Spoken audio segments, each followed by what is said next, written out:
मोहित, वहां पर हादसे के बाद अब वहां से घायलों को सबको यहां से भेज दिया गया अस्पताल। हाँ बिल्कुल, जितने भी घायल हैं यहाँ पे मौजूदा टीम आ गई थी, घायलों को सबको अस्पताल भेज दिया गया है। और कहीं ना कहीं जो मौत, जिन लोगों की मौत हो चुकी है हादसों में, उनको एटा, क्योंकि यहाँ से अलीगढ़ भी पास में, लेकिन एटा चूंकि ज्यादा पास में पड़ता है, हाथरस और एटा का ये पूरा बॉर्डर पड़ता है ना, तो इसीलिए यहाँ पर मोस्टली लोगों के लिए एटा भेज दिया गया। देखिए पूरा पांडाल जहाँ मेटाडोरा लग चुकी है, जो सामान है वो अब लद लद के बाबा का जा रहा है। ये पूरा पांडाल था जो तैयार किया गया था, लेकिन सबसे बड़ी बात यही है ना कि आखिर इस पांडाल में 4.5 से 5 लाख लोग आखिर कैसे, 10-12 लाख, देखिए ये इन लोगों का 10-12 जो भी लोग हैं लाख। अपनी तरीके से एक अपना अपना, हाँ 10-12 लाख लोग। कितने लोग थे? 10-12 लाख लोग, ये लोग वो मर गए। लोग बोल रहे हैं पापी थे, वो खत्म हो गए। 2-4 साल के बच्चे भी हम हॉस्पिटल से देख के आ रहे हैं, वो भी पापी थे क्या? जब बाबा में शक्ति थी तो बाबा ने बताया क्यों नहीं? और अंधभक्त वो कह रहे हैं कि जो है 7 दिन के अंदर अंदर जो लोग डेड बॉडी है सब चलने लगेंगे पे हम। देखिए अब क्या बताएं, देखिए मैं आपको पांडाल की तस्वीर दिखाऊं। ये पूरा पांडाल था जहां बाबा ने इस सिंहासन पर बैठ के वो सत्संग देने के लिए आए थे। ये पूरी उन्होंने स्टील की ये मेज बनाई हुई है। ये पूरा पांडाल,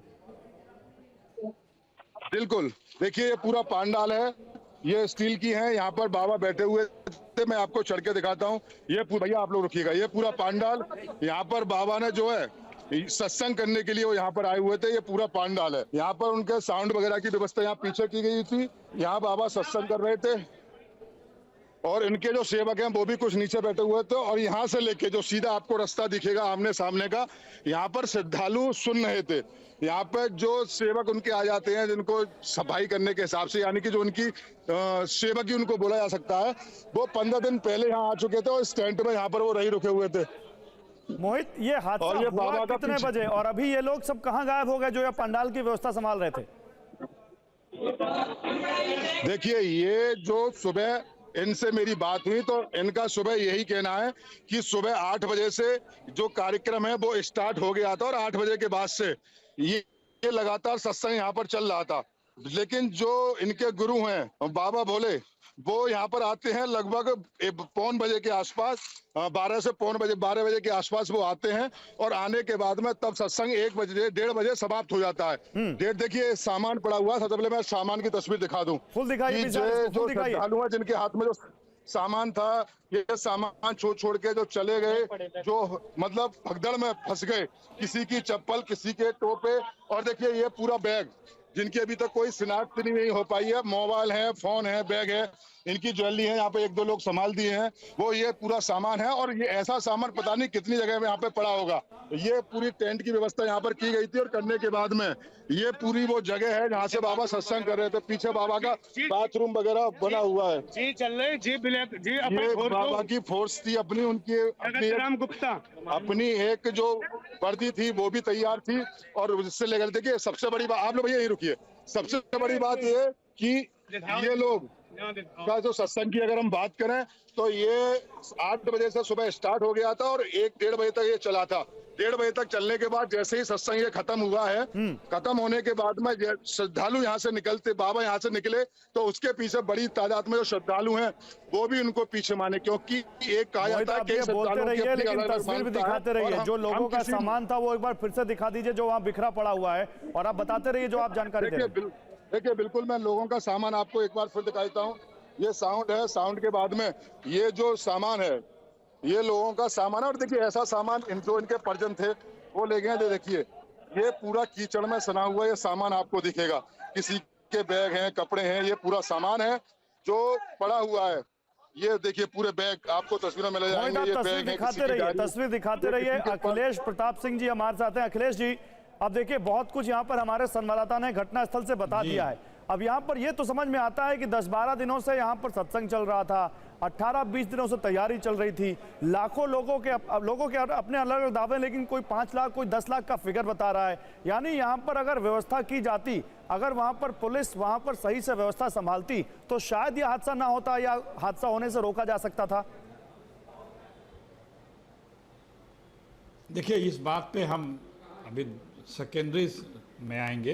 हाँ, पहले हमारा आपका सबका प्रयास होना चाहिए कि जो घायल हैं उनको बेहतर उपचार मिले और वो अपने जीवन को सुरक्षित कर पाए। बिल्कुल।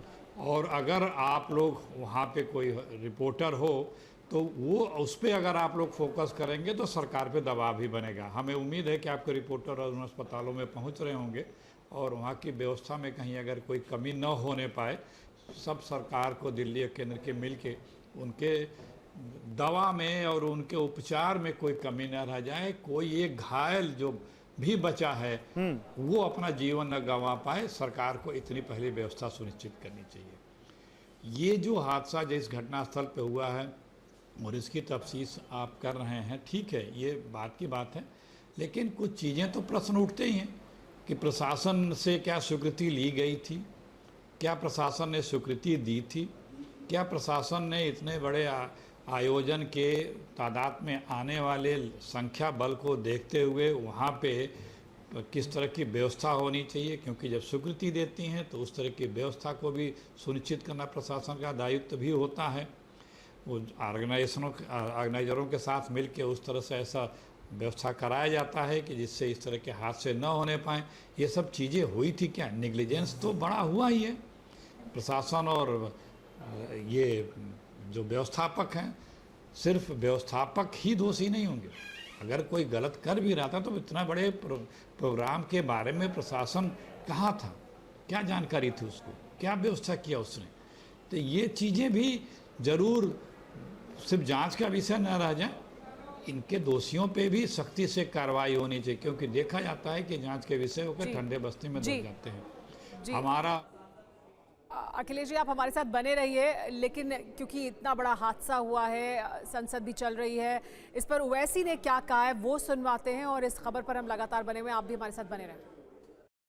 हाथरस में वाले जान चली गई है। हाथरस का जो वाक़या है बड़ा तकलीफ की बात है, और ये क्यों हुआ, कैसे हुआ, ये क्यों वहाँ की सरकार या किसी से मैनेज नहीं कर सका, बड़ी अफसोस की बात है। हमारी उम्मीद करते हैं कि जो जख्मी हैं उनको राहत पहुँचाई जाएगी और इसकी प्रॉपर तहक़ीक़ात होगी क्यों हुआ।